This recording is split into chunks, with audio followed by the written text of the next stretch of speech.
In the heart of the city, the Old Town Museum was a place of wonder during the day.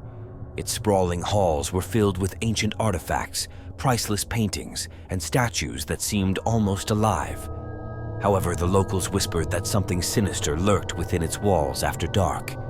David, a new night watchman, was skeptical of the rumors. A seasoned security guard, he had seen and heard it all. Or so he thought. His first night on the job, he prepared himself for a long, uneventful shift, armed with only a flashlight and a radio. As the clock struck midnight, David began his rounds. The museum was eerily quiet, the only sounds being his footsteps echoing through the empty halls. Passing by the statue gallery, he felt an unsettling chill but brushed it off as a draft from an old building. The statues were grand and imposing, each telling a story of a time long past. One statue in particular caught David's eye, a marble figure of a weeping angel. Its eyes seemed to follow him as he moved, and he could have sworn he heard a faint whisper.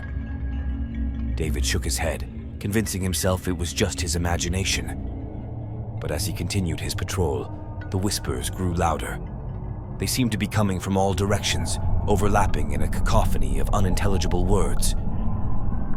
Heart pounding, David decided to return to the security office to check the surveillance cameras.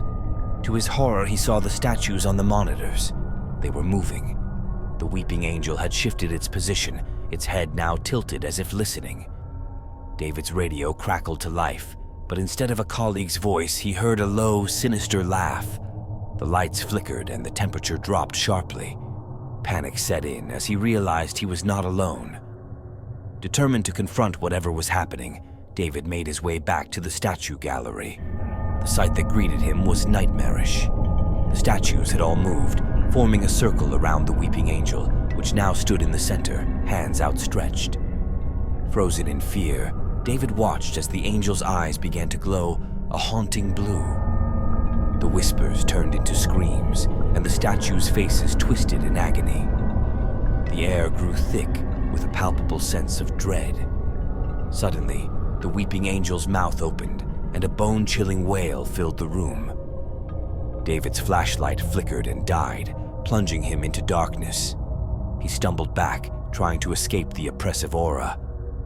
As he reached the doorway, a cold hand grasped his shoulder.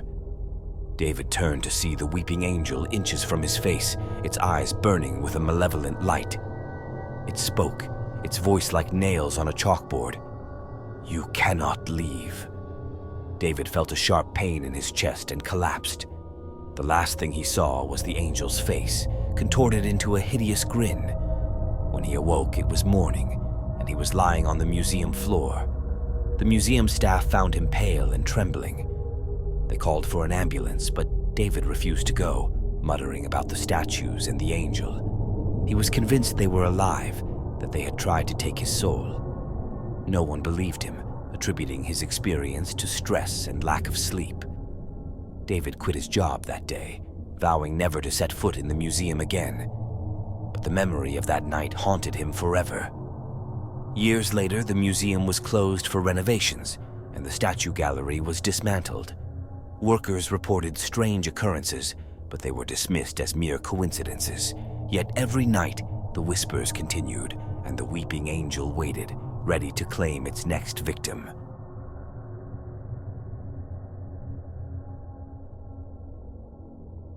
The Blue Ridge Museum was famous for its extensive collection of Native American artifacts. One particular exhibit, a collection of ceremonial masks, was renowned for its historical significance and eerie aura. Emily, a history graduate student, was thrilled to get a job as a research assistant at the museum. She was assigned to catalog and study the artifacts in the new exhibit, a task she approached with both excitement and trepidation. From the moment Emily entered the exhibit, she felt uneasy. The masks, beautifully crafted yet disturbingly lifelike, seemed to watch her every move. The air was thick with a sense of foreboding, but she dismissed it as her imagination. One evening, Emily stayed late to finish her work. As the museum emptied, the silence grew oppressive. She heard faint chanting, a rhythmic sound that seemed to resonate through the walls. She followed the sound to its source, the room where the masks were displayed.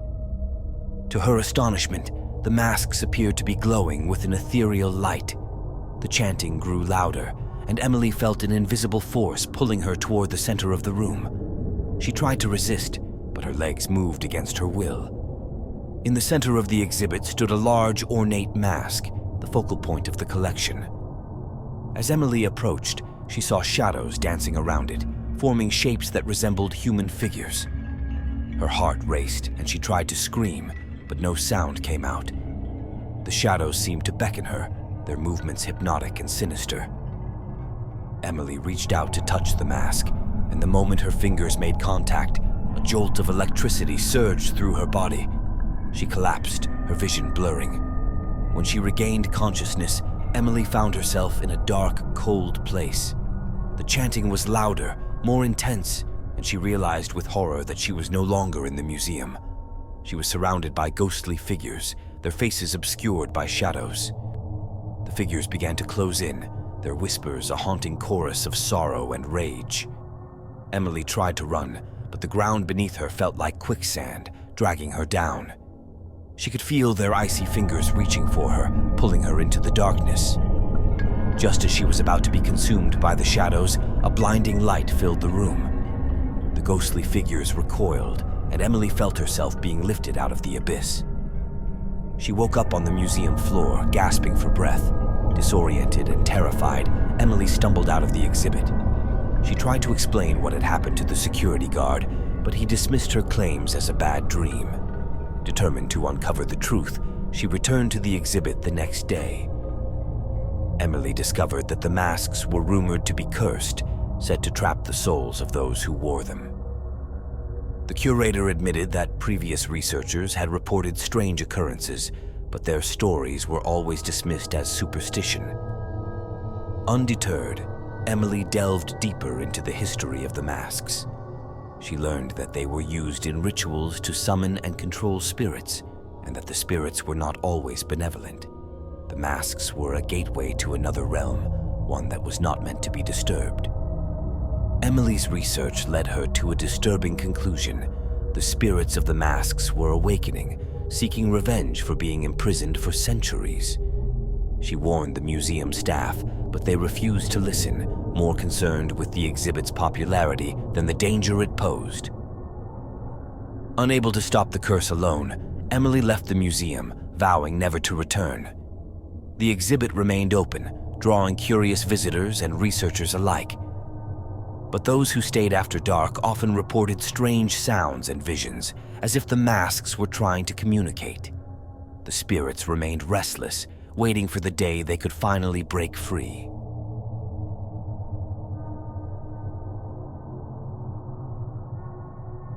The Grand Heritage Museum was an architectural marvel, housing relics from around the world. Its most prized possession was a collection of medieval artifacts, curated by the late Dr. Alistair Crane, a renowned historian whose sudden death had cast a shadow over the museum. Jessica, an ambitious curator, was tasked with organizing a new exhibit featuring Dr. Crane's collection. She admired his work and was eager to honor his legacy. However, she couldn't shake the feeling that she was being watched as she worked late into the night. One evening, Jessica discovered an old journal hidden among Dr. Crane's belongings. It contained detailed notes on the artifacts, along with strange symbols and cryptic messages. Intrigued, she decided to investigate further, hoping to uncover any hidden meanings. As she deciphered the journal, Jessica began to experience bizarre phenomena. The lights would flicker, and she would hear footsteps echoing through the empty halls. At first, she dismissed them as coincidences, but the occurrences became more frequent and unsettling. Late one night, Jessica was working in Dr. Crane's old office when she felt a cold breeze brush past her. The temperature dropped suddenly, and she saw a shadowy figure standing in the doorway. It was Dr. Crane, or at least a ghostly apparition resembling him. Frozen in fear, Jessica watched as the phantom moved closer. Its eyes were hollow, and its face twisted in anguish. The ghostly figure pointed to the journal, then to a locked cabinet in the corner of the room. Jessica understood it was trying to tell her something. With trembling hands, she unlocked the cabinet and found a hidden compartment containing an ancient, ornate key. The journal had mentioned a secret chamber beneath the museum, and Jessica realized the key might unlock it. Determined to solve the mystery, Jessica followed the clues in the journal, which led her to a hidden door in the basement. The key fit perfectly, and the door creaked open, revealing a dark, narrow staircase leading down into the depths of the museum. Torch in hand, Jessica descended the stairs, her heart pounding with anticipation and dread. The air grew colder with each step, and she could hear faint whispers echoing through the darkness. She reached the bottom and found herself in a forgotten chamber filled with medieval relics. In the center of the room stood an ancient altar surrounded by eerie statues. Jessica recognized the artifacts from Dr. Crane's notes. They were part of a dark ritual, one that he had been trying to decipher before his untimely death. As she approached the altar, the whispers grew louder, and the ghostly figure of Dr. Crane appeared once more. This time, he was accompanied by other spectral figures, their faces twisted in sorrow and rage. Jessica realized they were the spirits of those who had perished in the ritual centuries ago. Dr. Crane's ghost pointed to a dusty, old tome on the altar. Jessica opened it and found detailed instructions for a ritual to banish the spirits and break the curse. But as she read the incantation, the spirits became agitated, swirling around her in a frenzy. Jessica began the ritual, her voice trembling as she recited the ancient words. The chamber shook, and the spirits screamed in agony. She felt a powerful force trying to stop her, but she pressed on, determined to free the tormented souls. With a final desperate plea, Jessica completed the ritual. The spirits let out a collective wail and vanished into the ether. Dr. Crane's ghost lingered a moment longer, giving her a grateful nod before disappearing. Exhausted and shaken, Jessica emerged from the chamber and sealed the door behind her. She knew the museum would never be the same, but she had done what she could to honor Dr. Crane's legacy. The exhibit opened to great acclaim, but only Jessica knew the true cost of the artifacts on display. The museum retained an eerie stillness, as if the spirits were still watching, waiting for their chance to return.